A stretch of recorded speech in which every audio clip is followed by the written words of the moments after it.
میں گزرتی ہوں مثل باد نسیم، انجمن مشک بار ہوتی ہے، حسن اور عشق سے واسطہ ہے میرا، میرے دم سے بہار ہوتی ہے، علم و تہذیب کا وسیلہ ہوں، مجھ پہ دنیا نثار ہوتی ہے، میں ہوں اردو زبان کی خوشبو، درس امن و امان کی خوشبو۔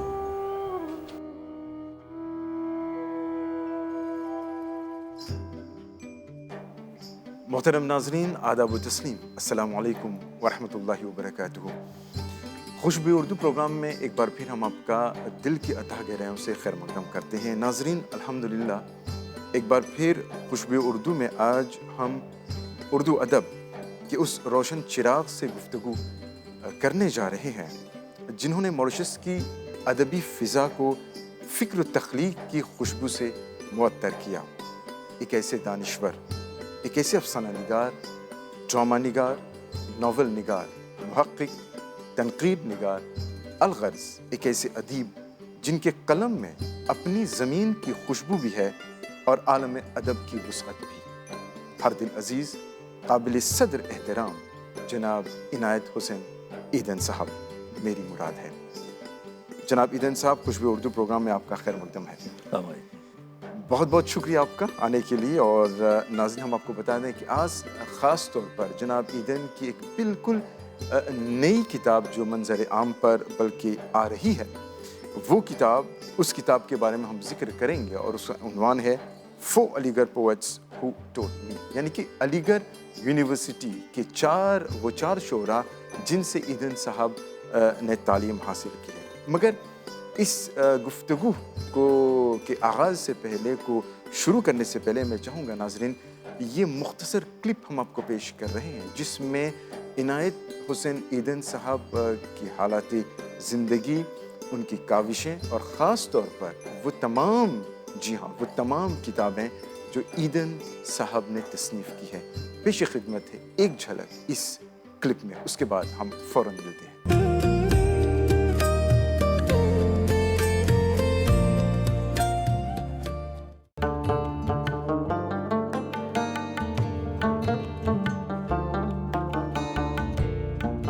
جناب ایدن صاحب کے والد محترم مرحوم محمد رمضان ایدن صاحب غربت کی وجہ سے صرف چوتھی جماعت تک تعلیم حاصل کر سکے۔ دین سیکھنے کا جذبہ رہا، اسی لیے عالم دین کی صحبت میں اکثر وقت گزارتے آپ پیشے سے دکاندار تھے۔ آپ کی والدہ محترمہ بی بی زبیدہ بولاکی کونمسکپاوے گاؤں کی ایک نیک سیرت خاتون تھی، اردو اور عربی پڑھنے کا شوق رکھتیں، مسجد کے احاطے ہی میں دینی تعلیم حاصل کی اور اپنے بچوں کی پرورش بہت ہی اچھی طریقے سے کی۔ ان میں سب سے بڑا لڑکا جناب عنایت حسین ایدن صاحب ہیں۔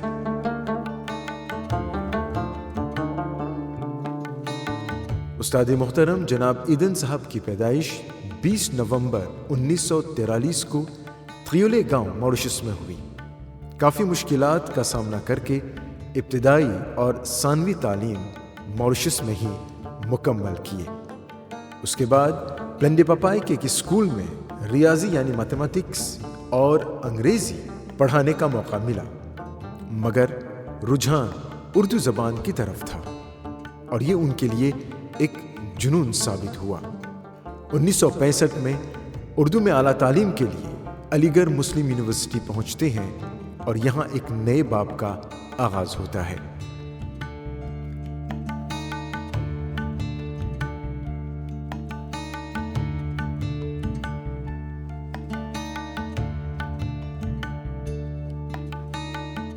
ایم اے مکمل کرنے کے بعد ایدن صاحب 1970 میں ماریشس میں دی نیشنل اردو انسٹیٹیوٹ کے قیام میں ایک بنیادی کردار ادا کرتے ہیں۔ انجمن ادب کے ذریعے نوجوانوں کو اردو میں تخلیقی کاموں کی طرف متوجہ کرتے رہے۔ وقت کے ساتھ ساتھ نیشنل اردو انسٹیٹیوٹ ماریشس میں نہ صرف اردو زبان کی پہچان بلکہ ایک مرکزی حیثیت حاصل کرتا رہا۔ اس کے بعد 1972 میں مہاتما گاندھی انسٹیٹیوٹ میں ایجوکیٹر اور وہیں پر 1982 میں لیکچرار مقرر ہوئے اور سن 2003 میں اسسٹنٹ پروفیسر کی حیثیت سے سبق دوش ہوئے، مطلب ریٹائر ہوئے۔ مگر یہ ریٹائرمنٹ صرف نوکری سے رہی، آپ کا قلم برابر چلتا رہا، بلکہ یوں کہیے کہ اس کی رفتار زیادہ بڑھی اور دیکھتے دیکھتے چند سالوں میں ہی ماریشس کے اردو ادب کو نہ صرف جلا بخشی بلکہ اپنی درجنوں نایاب کتابوں کی بنا پر ماریشس کی ادبی دنیا کی حقیقی معمار ثابت ہوئے۔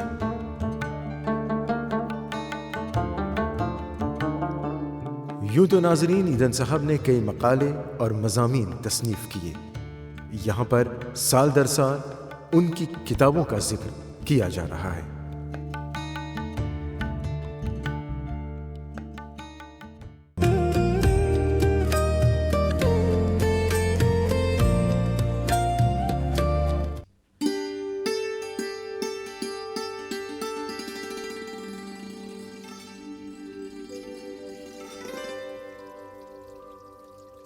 زندہ گازٹ یک بابی ڈراموں کا مجموعہ، ون ایکٹ پلے کا کلیکشن۔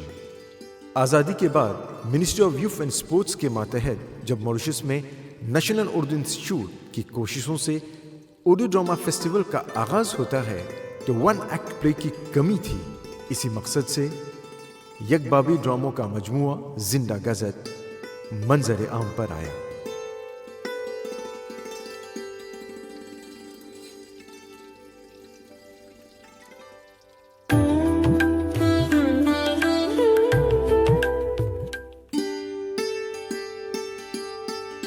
ایدھن صاحب کی باقاعدہ پہلی کتاب جو منظر عام پر آئی وہ ہے اردو اسٹڈیز ان ماریشس، سن 2006 میں انگریزی زبان میں ماریشس میں اردو کی تاریخ پر مشتمل مضامین کا مجموعہ۔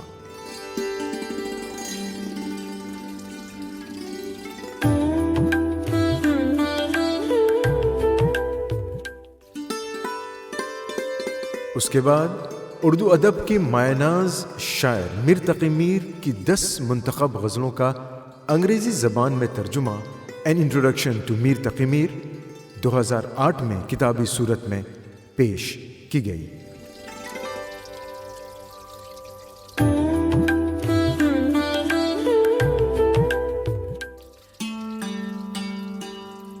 باد ازاں اپنی زمین ماریشس کی اردو دنیا کا پہلا تاریخی ناول۔ اس میں مصنف نے ہندوستان سے آئے مزدوروں کی زندگی کی عکاسی کی ہے۔ اردو کا یہ پہلا ناول سن 2011 میں دستیاب ہوا۔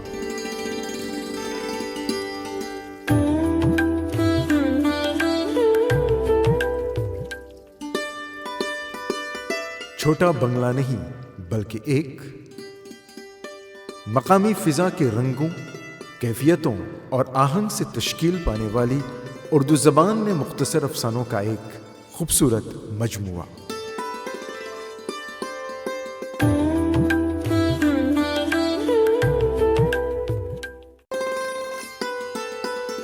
یہ میرا چمن ہے میرا چمن، ایدھن صاحب کا دوسرا ناول یہ میرا چمن ہے میرا چمن، علی گڑھ مسلم یونیورسٹی کے ایک طالب علم کی زبانی اس عظیم یونیورسٹی کی روداد بیان کیا گیا ہے۔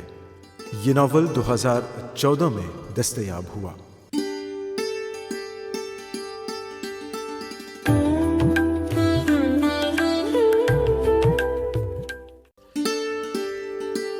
ایک جنون ایک تحریک، ایک اور تاریخی کتاب جس میں ایدھن صاحب نے اپنی 50 سالہ زندگی کو آنے والی نسلوں کے لیے محفوظ کر دیا۔ سن 2020 میں یہ کتاب اہل علم کے سامنے پیش کی گئی۔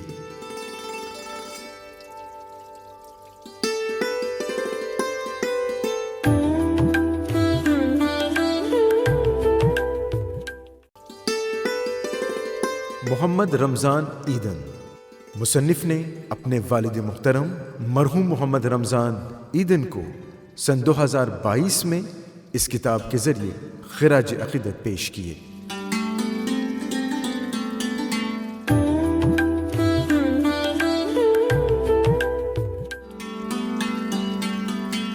اس کے بعد سن 2025 میں فور پوئٹس ہو ٹوٹ می منظر عام پر آئی۔ دراصل علی گڑھ کے 4 معروف شعراء پروفیسر خورشید الاسلام، ڈاکٹر معین جذبی، ڈاکٹر خلیل الرحمن اعظمی اور ڈاکٹر اخلاق محمد خان شہریار، جن سے ایدن صاحب نے تعلیم حاصل کی۔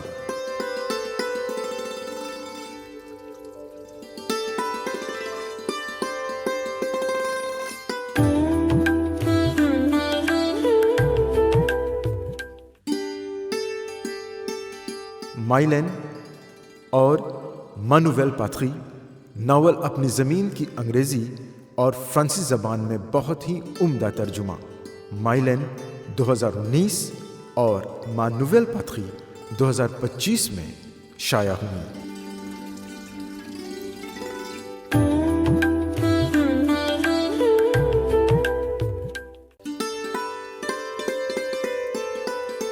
تقدیر ایک زندگی ایک قسمت جناب عبدالرؤف بندھن صاحب کی زندگی اور ان کی خدمات کی روداد ہے۔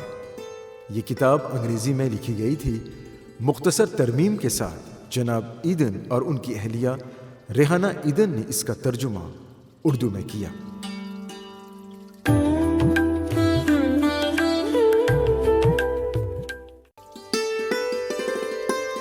پتہ چلا 2003 یعنی ریٹائرمنٹ کے بعد جناب ایدن صاحب نے کم و بیش ہر 2 سال اہل اردو کو ایک کتاب سے نوازا ہے۔ وقت سے لڑ کر جو نصیب بدل دے، انسان وہی جو اپنی تقدیر بدل دے۔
ناظرین، ابھی آپ جناب عنایت حسین ایدن پر مبنی یہ ویڈیو کلپ ابھی آپ دیکھ رہے تھے۔ البتہ آپ نے اندازہ لگایا ہوگا کہ اگر جنون ہے تو پھر سب کچھ ممکن ہے۔ ایک جنون، ایک تحریک بھی ایک کتاب ہے، ایک ایسی کتاب ہے، بے شک دوران گفتگو اس پر بھی ہم بات کریں گے، مگر میں بات وہاں سے شروع کرنا چاہوں گا۔ آپ نے اندازہ لگا لیا ہوگا کہ ایدن صاحب دراصل ان کی تصنیف و تالیف کا جو سلسلہ ہے وہ باضابطہ اس کا آغاز ہوتا ہے جب آپ ریٹائر ہوتے ہیں سن 2003 سے، یعنی 2003 کے بعد 2025 تک جب آپ دیکھتے ہیں تو الحمدللہ تقریباً ہر 2 سال میں ایدن صاحب نے ادب موریشس کو، اہل اردو کو ایک کتاب دی ہے، اور یہ میں سمجھتا ہوں نہ صرف ایک تاریخی ہے بلکہ اہل موریشس کے لیے ایک بہت بہت بڑی نعمت بھی ہے۔ آج ہم آغاز کریں گے ایدن صاحب سے گفتگو کا۔ ایدن صاحب، علی گڑھ ہمیشہ سے آپ کے دل کے بہت قریب رہا ہے۔ بالکل صحیح۔ اور آپ نے اپنا، میں سمجھتا ہوں دوسرا ناول جو ہے یہ میرا چمن ہے، اس میں آپ نے تمام باتیں کرنی ہیں۔ علی گڑھ سے آپ کی محبت کس طرح ہے اور کیوں اتنی محبت ہے۔ میں اپنے گفتگو کا آغاز یہیں سے کرنا چاہوں گا ایدن صاحب کہ ہمارے ناظرین کو یہ بتائیں کہ موریشس سے علی گڑھ یہ کس طرح ہوا، آغاز کس طرح ہوا؟ خیر، اصل میں ایک حادثہ تو میں نہیں کہوں گا، بلکہ یہ ہے کہ